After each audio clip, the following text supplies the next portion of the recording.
gin adier. Kech mano gima giwacho, to jotendgi ma gitero ne wachno to pok wawinjo kowacho nang'o.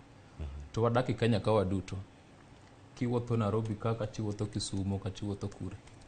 To waneno kaka polis oting'ore mapek mokalo. Giting'o tear gas, giting'o bunde, giting'o ludhe.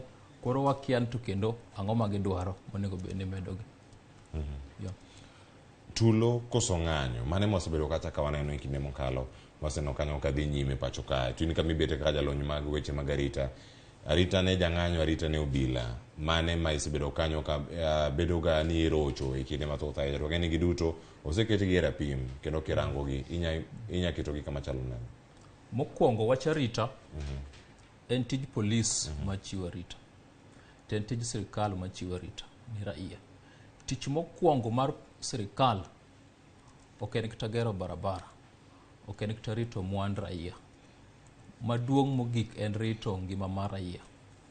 To sama irito ngima mar raia, chik dwaro ni sirikal orit ngima mar raia mok girango to en ang'o madwa ketho ratich raia.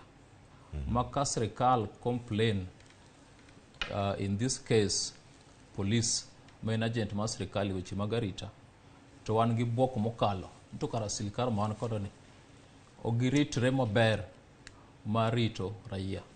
To kirango sirikal gi raia, wanyacho ni sirikal timo biashara gi raia. Sirikal choko ushuru, giloso chike, to on the other side raia wacho ni wabro luoro chik, wabro chulo ushuru. Sami isetimo kamano, to nitie liberties miweyo ne sirikal. Mokwongo mondo irit mwanduno, mano miyo ng'ato kogoyi